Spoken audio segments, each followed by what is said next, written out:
On a cloudy, I'm gonna pass out from the lives. I'm getting too old to do that nonsense. It's cloudy. It's raining. It's a yucky day out there, if you will. And it is a Thursday evening. Welcome, everybody, to the final edition of not the final edition of the Bullpen Live, but today's edition is the final one at 6 p.m. I'm off next week on vacation. I will put out some podcasts next week that I've done some interviews this week, including an interview I'm doing tomorrow with former big leaguer C.J. Nitkowski. And you'll hear those podcasts next week, but no live podcast next week. But I will be back in 2 weeks at 2 p.m. So hopefully you can join me then. The chat is open, so feel free to send me a message in the chat. And I also tweeted out the link just a few minutes ago for you to click on the link if you want to join me live in the bullpen. You could show up on camera and join me live. So feel free to jump in. Again, I'll get to your questions. And if you want to jump in live, I'll get to that in a couple of minutes. But I do want to get to a few topics here as we start the show. The Cavs are back. The NBA returns tonight. Cavs will get going in about an hour or so against the Orlando Magic. 29 games to go in the regular season. And what's on the line for the Cavs is they're right now the 2 seed. And last year they had to battle all season to get that 4 seed. They had home court advantage against the Knicks. In the end, it didn't matter. The Knicks wiped the floor with them. Hopefully this year is different. And hopefully this year the Cavaliers can finish as the 2 seed. The 1 seed very likely out of reach, with the Boston Celtics being by far the best team in basketball at 43-12. But the Cavs start the second half, since it's really way past the halfway point, with tied for the 4th best record in the NBA behind only Boston, Minnesota, and Oklahoma City. They're tied with the Clippers. In fact, if they win tonight, and let's see, are the Clippers and the Thunder playing? The Clippers and the Thunder, are they in action tonight? Yeah, they're playing each other. So the Cavs will have, if they win tonight, they'll have the 3rd best record in the NBA because they will have a better record than whoever loses the Clippers-Thunder game in Oklahoma City tonight. The point is, this Cavs team that we were all angry about at the end of last season, or TV ratings are down. Why? Because, first is the Bally's is a disgrace. It's a disgrace. Their parent company's a disgrace. They're a disgrace. Their channel's a disgrace. Their app is a disgrace. And plus, beyond that, a lot of us went to YouTube TV, which you can't watch it there, of course, and including myself. And a lot of us didn't want to watch the team earlier in the year for a couple of reasons. One, we were so bummed that we got excited all year, and then they embarrassed themselves in the playoffs. And 2, because they got off to a bad start. But things have changed, and I bet the ratings in February were the best of the year and will continue to do that. The Cavs are playing great basketball. They won 18 of 20 going into the break. Last year, they were a complete joke on the road. This year, a completely different story. The Cavaliers are one of the best teams in basketball on the road. In fact, I'm going to look at the standings again right now. The Cavs right now, 17-8 on the road. I believe that is the best record in the entire NBA. The Celtics are 17-9 on the road. So that's a half game worse. The Timberwolves are 20-11, so they have 3 more road wins, but 3 more losses. So I guess they're percentage-wise, the Cavs have a better record. Again, remember how bad the Cavs were last year on the road. This year, different story. It gives you more confidence. They're a deeper team. They can play 11 when Tristan Thompson is healthy. Might even add somebody here at the buyout market. Add a 12th guy that could possibly play if it were for injuries. They're a way better shooting team. Obviously, first the additions that they made, right? That's one part of why they're a lot better of an offensive team, a deep team, and a team that has the ability to shoot. By, of course, adding Strus and Niang. But obviously, Sam Merrill was a non-factor last year. He's been great. And offensively, Isaac Okoro was awful last year, and he's been great this year shooting the 3. What a turnaround for him.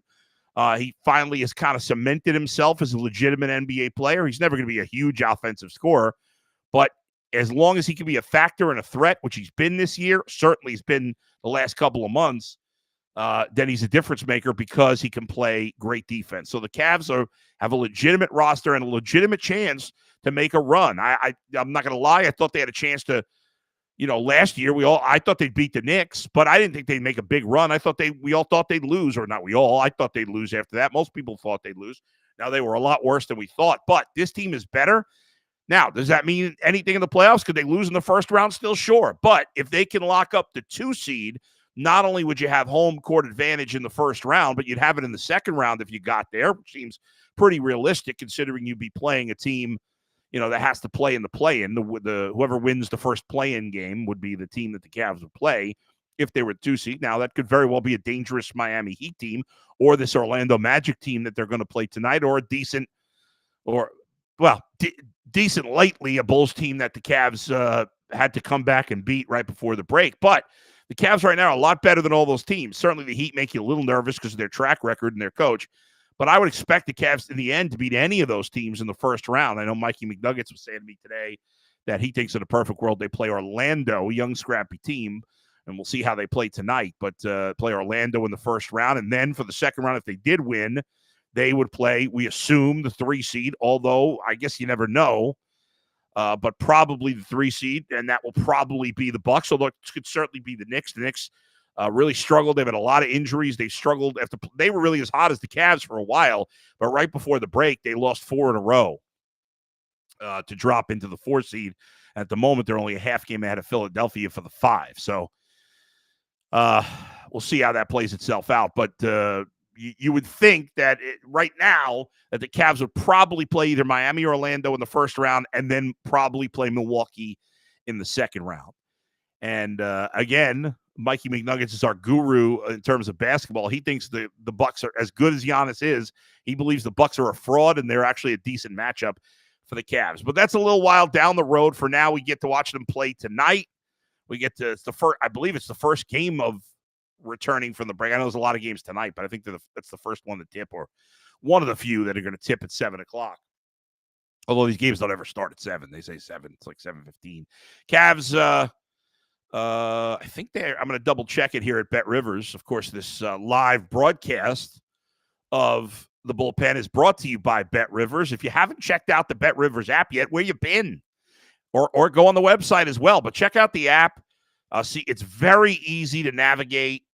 In fact, if you're in Ohio, if you're listening in Ohio, there's a Cavs tab, which I just clicked on the Cavs tab, and I can see the up-to-the-minute lines for tonight. The Cavs are -5.5 at home at the Rock against Orlando, -225 to win on the money line. The over-under is 215.5, and as of this moment, the Cavs, even though they're the 2 seed, and the 2 seed by a number of games, they're actually the 4th favorite to come out of the East. They are plus 800 at Bet Rivers.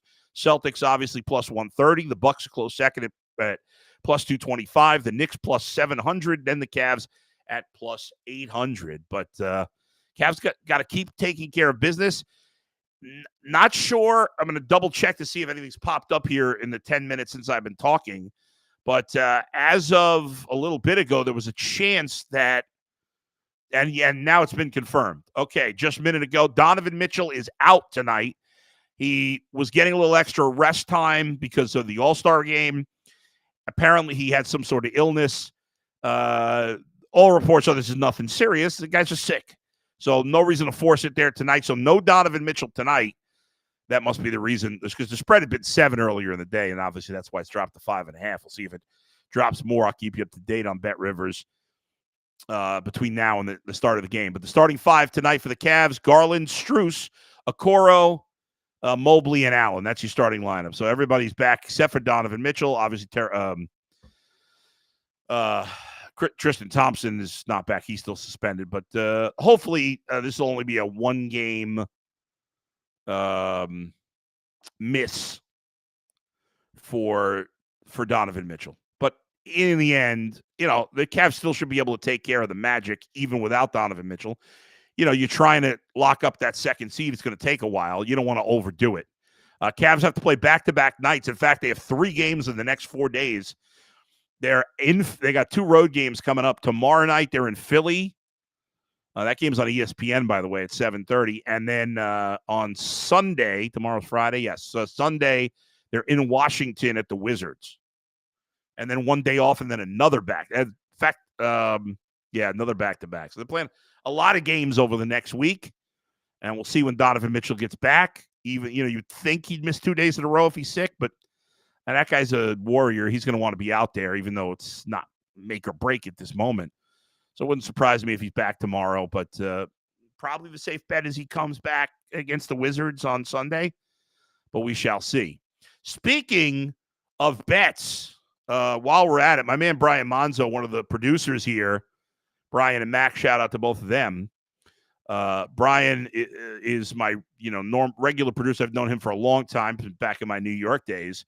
He's got a little tip for you, so I'm going to share it with you. He's a big hockey guy. I don't know squat about hockey, but the Rangers are playing the Devils tonight. And if you're a bettor looking for a tip, well, here's one from Brian Monzo. Make sure you follow him on Twitter. This way, if the tip's bad, you can yell at him on Twitter and don't yell at me. But he likes Johnny Brodzinski.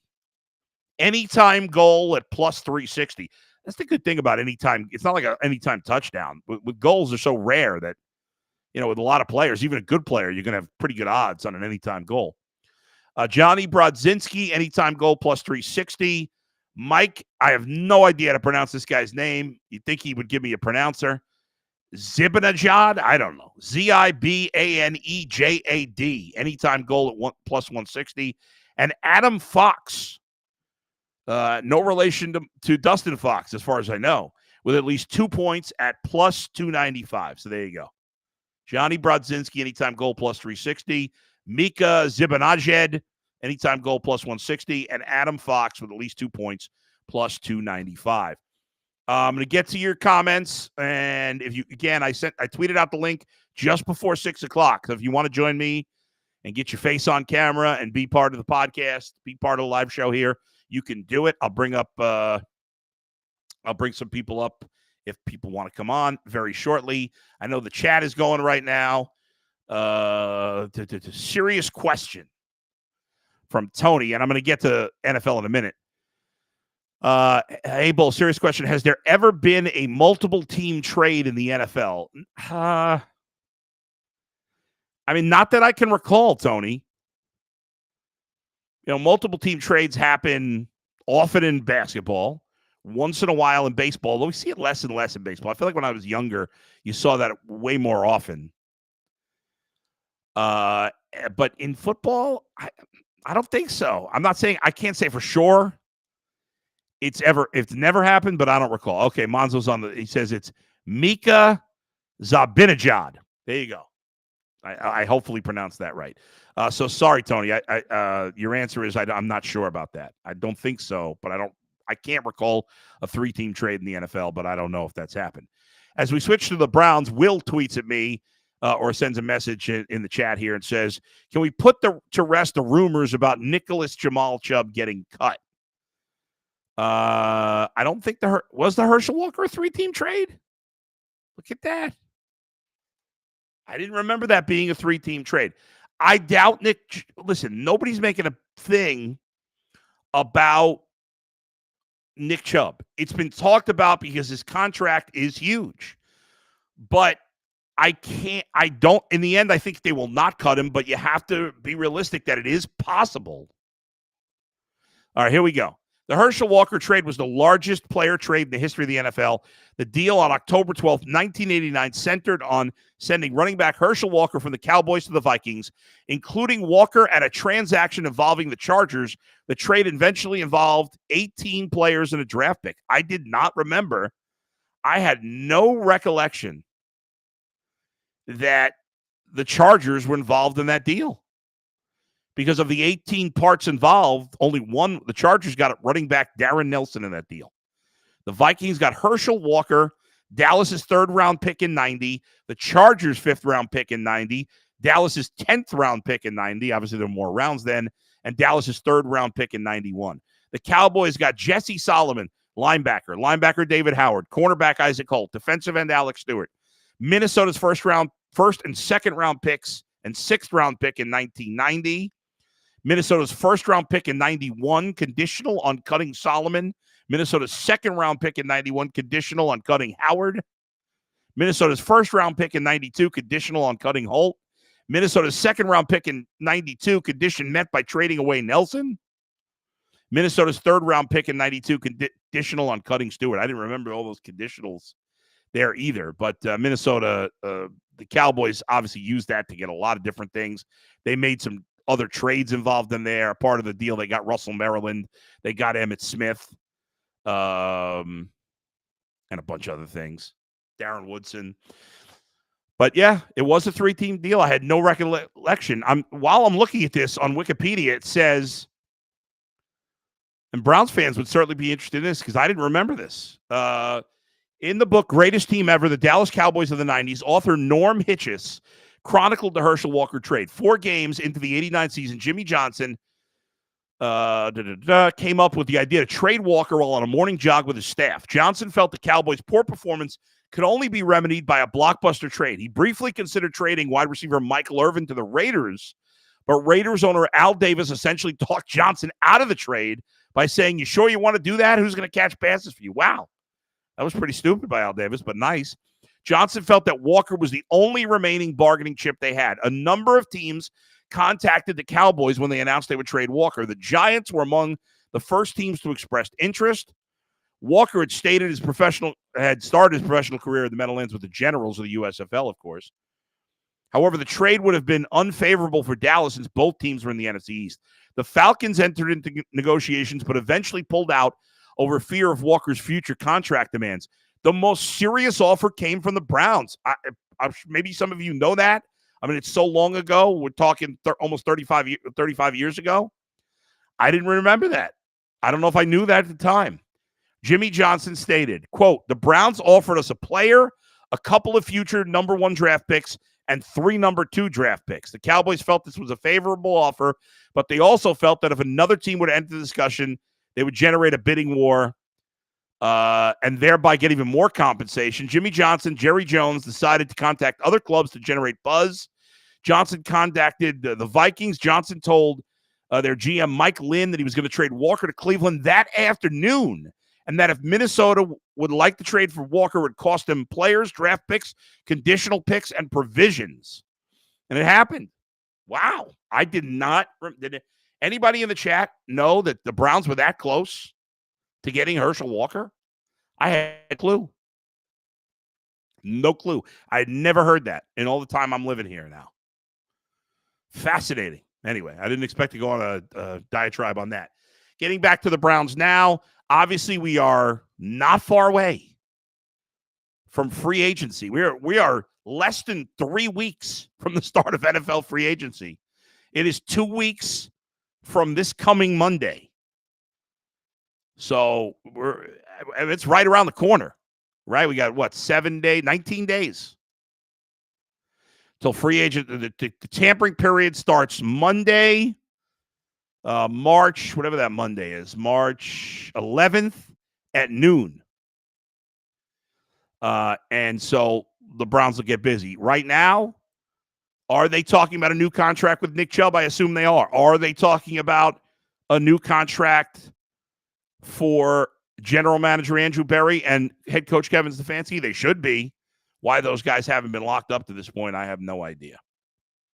All right, now's your chance to jump in if you want to ask a question. If you want to join me live on air, I will take your questions and I will bring you up on air if you want to join me. Meanwhile, we talked today on the Ultimate Cleveland Sports Show about wide receivers and, who would be some targets. And the name Mike Williams came up, and he is coming off a torn ACL. He tore it, I think, a week after Nick Chubb tore up his knee. Now, Nick Chubb has 2 torn ligaments in his knee, which is why recovery is going to take longer. Mike Williams, I think, is expected to be ready for the start of the season. But in the end, I do think the Browns will work it out with him. I have some level of interest in Mike Williams. The Browns must upgrade that second wide receiver spot. It is an absolute must. And so whether T. Higgins and Michael Pittman are most likely not getting to free agency. they're both probably going to be franchise tag. The most realistic options in free agency at wide receiver for the Browns are Mike Evans, Mike Williams, who is expected to be cut as a cap casualty for the Chargers. And he missed 14 games last year, and he missed, I think, 4 games the year before. Before that, he I think it was 4 straight seasons where he played at least 15. Calvin Ridley, and Marquise Brown. Those are the top 4 options for the Browns in terms of wide receiver at free agency. But that's not the only area that the Browns need to address in free agency. The defensive line will be a big conversation as it was last year. You have 4 veteran free agents, including 3 at defensive tackle. You have 2, and at linebacker. Both Taki and Anthony Walker are free agents as well. So Browns have plenty of work to do this offseason. They need to renegotiate Deshaun Watson's deal. Not renegotiate Watson's deal. They need to renegotiate Nick Chubb's deal because they're not going to take a $16 million cap hit, even for Nick Chubb. So they need to rework his deal, hopefully an extension, lower the cap number, and you figure it out. They will have to restructure Deshaun Watson's deal. So he's going to get the same amount of money. They'll just restructure it to something the Browns have been very good at, kicking the can down the road.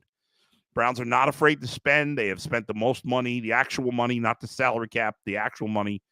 They spent the most in the NFL this past season, and likely will be the case this year, especially if they continue to be serious about free agency. I know that Andrew Berry said, well, we don't have to. That he said that wide receiver is not necessarily a priority. It certainly is. I think he knows that, despite what he said. By the way, I just saw this alert, which is why I just got distracted for a moment because I thought I was reading it wrong. How about this? So there's been, I don't know if anybody's been following this, but the major league players, so there's the Major League Baseball is new. Baseball cannot stay out of its own way. I love the sport, but it can't stay out of its own way. So baseball has new uniforms this year that were designed by Nike and I can't remember the other company, like Together. And the players hate them. Apparently they look kind of cheesy. They look like the ones you'd see sold for $20 in the store. The players are unhappy, but you you expect that to go away eventually. But how about this? MLB Players Association Executive Director Tony Clark says conversations with players at more than 6 spring training camps have confirmed that the transparency of the MLB's new uniform pants is considered a problem. A lot of the rhetoric is confirmation that the pants are see-through, Clark said, per ESPN's Jesse Rogers. It's been an ongoing conversation where each day has yielded something new that doesn't seem to make as much sense as you would like it. They can't even get the freaking uniforms right. The baseball pants are see-through? What is wrong with Major League Baseball? Can't they do anything right? Are they trying to destroy their sport? I mean, this is just insanity. By the way, if you haven't done so already, please hit the subscribe button as you're watching the podcast, and hit the like, and you'll get the alerts. So please do that. I appreciate it. We have a question from Brett. He says, Adam, I know you love restaurant recommendations. So what spots have you scoped out for your vacation? You must order the burger from Brick and Mortar in downtown St. Pete. So I am going to the Tampa area, but I'm staying in a town that's about 45 minutes away from Tampa and St. Pete. So I will probably go to a meal or two. I don't know if I'm going to go to Brick and Mortar, Brett, but I appreciate the recommendation. My wife and I have a whole spreadsheet. My wife has created a spreadsheet of all the restaurants. My wife is actually, thin, especially compared to me. So she's not as obsessed with food as I am, but she is all over this restaurant list. She's got a whole spreadsheet and everything. So we have got it taken care of there, Brett. We are all over it. But I don't know if Brick and Mortar's on the list. I don't know that we're going to actually go to downtown St. Pete because, like I said, we're staying right on the coast in a town called Palm. I always forget the name of this town. What's it called again? Not Palm Springs. Not Palm. Beach. It's Palm Harbor, which is apparently a little off the beaten path, but we're looking forward to it. And so I will probably go eat in Clearwater a little bit, or maybe Dunedin. We're going to Dunedin to see a spring training game on Monday between the Pirates and Blue Jays. So that's the deal there.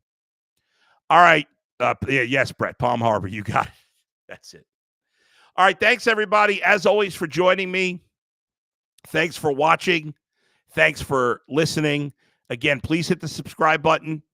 Please hit the alerts and the thumbs up. I appreciate those who join me. We're going to move the podcast. Next week, as I said, I've talked about it a million times already, my vacation. So I have 3 podcasts, or 2 in the can with a third one to go. You'll be able to hear some good baseball information next week. I did interviews with Zach Meisel and Jim Rosenhaus the last couple of days. I'm going to talk to CJ Nikowski tomorrow, and we'll have those podcasts for you next week. And then I'll be back with a new podcast on Monday the 4th. I'll get home that day, and I'll put one out that afternoon or that evening. And then I'll be back on the Ultimate Cleveland Sports Show Wednesday the 6th. So thanks, as always, for everybody for joining me. When I return to the live show, it'll be 2 weeks from today. That is the 7th, I think, March 7th, I believe. And we'll be switching times. We'll be on at 2 o'clock in the afternoon instead of 6 o'clock at night. But thanks again to everybody for joining me. Thanks for the food recommendations from Brett. Thanks for all the subscribers, the listeners, the watchers. Thanks to Brian Monzo and Max Gotro for producing, as always. We'll talk to you next time. Where else but right here in the bullpen with Adam the Bull, brought to you by Bet Rivers. See you, everybody. Have a great weekend.